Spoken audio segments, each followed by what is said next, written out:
memberikan secangkir inspirasi untuk teman-teman semua bersama sahabat saya, Ensun Hasim. Ya, bro, gimana acara tahun baru lu sekarang nih? Kira-kira? Wah, kemarin ya? Ya bakar-bakar nih. Dia belum sempat diundang, ya kan? Cepat sekali berlalu ya. Betul. Kita udah masukin tahun baru, 2019 baru, 2019, hari baru, semangat baru ya. Tentunya penting inspirasi baru, numpul baru kita di 2019. Yap. Akhir tahun kemarin 2018, saya cuma kumpul keluarga doang sih bro. Kumpul keluarga sama orang tua, anak, istri, ya family time kita di rumah saja. Ya sekalian doa bersama untuk tahun. Ya, dan juga kita mendoakan teman-teman semua bahwa 2019 akan lebih baik untuk teman-teman. Amin. Ya. Nah, bro, sekarang sibuk apa nih bro sekarang nih?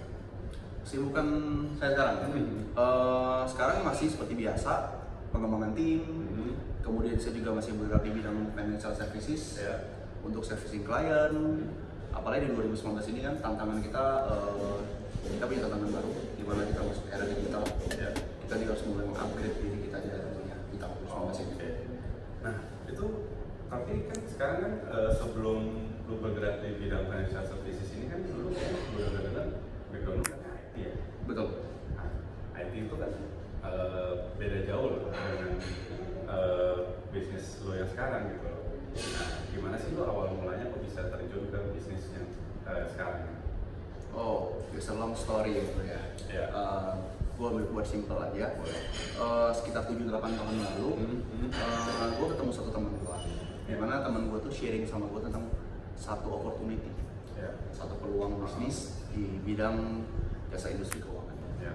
So pada saat itu saya diceritakan lebih detail mengenai untuk bagaimana untuk how the big picture untuk this industry. Nah, kurang lebih kan background saya sebenarnya IT. Saya punya sertifikat di bidang IT, lebih tepatnya di bidang Cisco ya kalau nggak salah ya? Iya betul. Wah, sertifikat pertama tuh teman-teman ya. Waktu itu usia saya baru 20-an awal. Kemudian saya melihat di dunia IT saya jalanin kurang lebih hampir 7 tahun. Saya melihat untuk jangka panjangnya, pada saat saya melihat ke bisnis financial services, saya melihat ini adalah satu peluang besar untuk jangka panjang, untuk puluhan tahun ke depan. Nah, maka pada saat itu saya mempelajari sistemnya seperti apa, saya ada tantangannya, dan saya juga ada opportunity ke depannya. Ya kalau kita bicara sebelum kita mulai satu bidang baru, tentunya kita tidak mungkin langsung ke saya pelajari dulu, saya cari tahu sistemnya seperti apa, bagaimana untuk peluang-peluang ke depannya, dan bagaimana tentu untuk tantangan juga yang saya hadapi ke depan. So pada saat saya melihat itu make sense, saya memutuskan untuk memberanikan diri, saya mencoba. Kita 7-8 tahun. Oh berarti teman-teman kalau misalkan mau terjun ke bidang yang baru, yang mungkin menurut teman-teman lebih baik ya, teman-teman ya harus berani mencoba sih, seperti sahabat saya ini Ensun ya.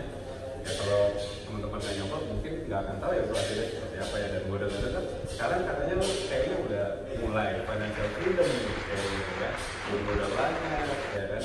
Terus lu udah mulai coach orang-orang untuk menjadi seperti lu gitu. Dan salah satunya sih saya ya gitu ya. Cuma sekarang kita lagi bahas beliau nih teman-teman ya. Nah, tuh waktu lu mulai terjun ke bisnis ini itu kan pasti bakal ada transisinya. Nah, transisinya gimana sih cara lu bisa ngatasin kesulitan-kesulitan dalam lu melomba dari IT ke financial services ini tuh seperti apa? Ada perjuangan nggak atau mungkin ada kesulitan nggak yang perlu lu lewatin? Oke, kalau kita bicara masuk ke satu bidang baru ya, yang mungkin awal bagi kita sebelumnya tadi ya, tentu pasti itu akan menghadapi suatu proses adaptasi.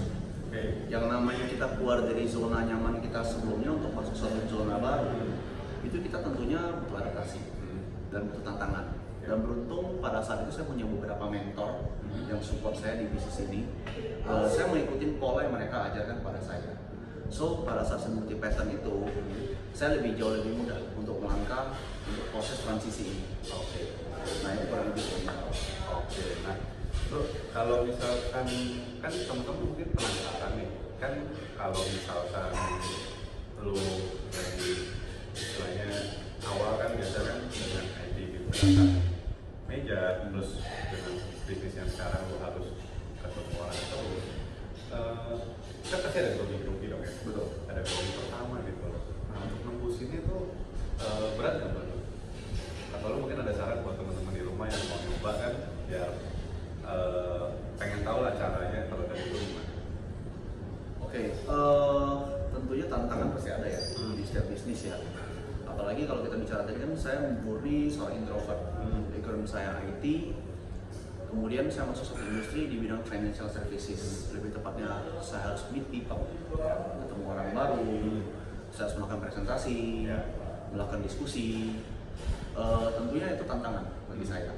Tapi jujur masa transisi itu kurang lebih beberapa bulan pertama. Nah, berapa lama kira-kira? Saya lupa ya kurang lebih berapa bulan pertama. Tapi masa itu jujur saya cari pola bagaimana saya untuk komunikasi dengan orang, bagaimana cara saya untuk bikin janji, kemudian bagaimana saya untuk deal satu transaksi ke transaksi berikutnya, bagaimana saya cara follow up klien. Nah itu saya belajar.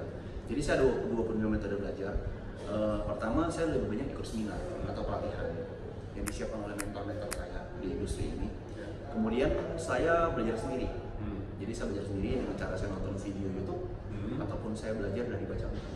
Nah, itulah juga salah satu tujuan kita ya, untuk membantu teman-teman untuk belajar ya melalui YouTube.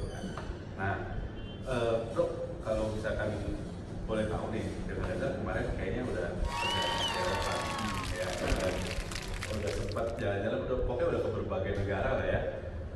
Pada saat itu menjalani bisnis ini.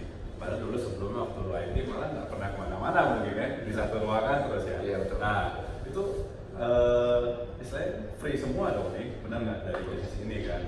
Gila, luar biasa dong berarti ya, bisnis ini bisa membuat kita tahu dunia lah, melihat dunia ya. Nah, Bro, kan tahu gue kan, lu perantauan nih Bro, dari Palembang ke Jakarta, dan waktu itu masih kuliah sambil kerja di bidang IT. Dan gue melihat perubahan hidup lu ini jauh banget tuh, dengan kondisi yang sekarang, kondisi lu yang dulu. Nah, boleh nggak sih lu sharing gitu ke teman-teman, perubahan-perubahan apa sih yang terjadi dari hidup lu? Kalau bicara perubahan, jujur thanks God banget ya. Banyak hal yang saya dapat sejak saya melangkahkan untuk transisi ke industri ini. Jadi pertama secara waktu saya lebih fleksibel. Jadi saya tidak perlu seperti dulu jam 8 pagi kerja dan jam sore pulang. Dan di sini waktu saya lebih fleksibel. Jadi saya bisa mengatur kapan untuk urusan keluarga, kapan waktu untuk bisnis. Secara fleksibel tentunya ya. Kedua, dari sisi untuk pertumbuhan income, jelas luar biasa sekali. Pada saat saya join industri ini, beberapa bulan saja saya sudah menghasilkan income yang luar biasa dibandingkan saya dulu kerja bertahun-tahun. Dan itu perubahan itu setiap tahun meningkat jauh, thanks God banget.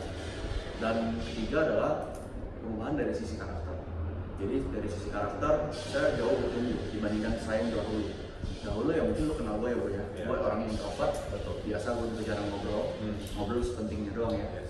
Sekarang ya lo kenal gue ya, misalnya kita ngobrol lebih lepas, kemudian juga tidak terlalu kaku dibanding dulu. Bahkan saya juga sudah berani untuk berkenalan sama orang baru, ngobrol dengan orang tidak dikenal. Dari sisi pola pikir juga lebih optimis. Saya lebih optimis saat ini untuk menjalani hidup, kemudian lebih berani untuk punya goal besar, visi besar. Kemudian ya yang saya suka di sini adalah saya mendekati banyak orang. Dalam arti saya bisa jadi saluran dekat untuk banyak orang, untuk tim saya maupun klien-klien saya. Nah, Bro, teman-teman ya, kalau teman-teman lihat ya, perubahannya ini dahsyat banget sih dari yang saya tahu ya. Bro Ensun ini dulu tuh kalau nggak disentuh nggak ngomong, sekarang malah kalau nggak ditekan tombol off-nya nggak stop. Gitu ya. Jadi perubahan yang jauh sekali itu pertama ya, dan dari segi waktu juga udah lebih bebas ya sekarang nih, dan juga dari segi income dia bertumbuh luar biasa sekali dan bisa memberkati keluarganya juga, timnya beliau. Nah, Bro, sekarang lu kira-kira ada fokus apa sih di tahun 2019 ini untuk kedepannya gitu? Lu lagi mau ngembangin apa nih dalam bisnis? Oke, kalau kita bicara bisnis, pasti kita punya planning kerja ya. Kita punya goal untuk visi jangka pendek maupun jangka panjang. Jadi kalau saya bicara untuk 2019 ini, saya akan memperkuat kembali fondasi bisnis saya. Dalam arti tim-tim inti di bisnis ini, saya akan memperkuat mereka punya kompetensi tentunya. Kedua, saya juga akan expand lagi untuk memperbesar kapasiti saya maupun untuk memperluas scope area bisnis saya. Bukan hanya main di area Jabodetabek, mungkin lebih banyak keluar kota ya. Jadi mau expand bisnis lebih ke banyak daerah lagi, nggak cuma Jakarta fokusnya. Oke. Nah, bro, kira-kira lu ada saran atau masukan nggak sih untuk teman-teman nih ya yang di rumah mungkin untuk mereka bisa mau mulai bisnis tuh, entah mulai dari keberanian network, kalau mungkin ada saran nggak buat untuk mereka? Oke, ini bagi teman-teman semua ya. Pada saat teman-teman memutuskan untuk menjadi seorang entrepreneur, itu teman-teman harus sadarin bahwa seorang entrepreneur itu pertama dia harus punya goal, visi. Dalam arti dia mencari apa pada saat jadi seorang entrepreneur. Jadi it's not only about money. Dia harus tahu visi goal itu mau kemana. Kedua, dia harus menentukan industri apa yang akan dia terjun ke sana.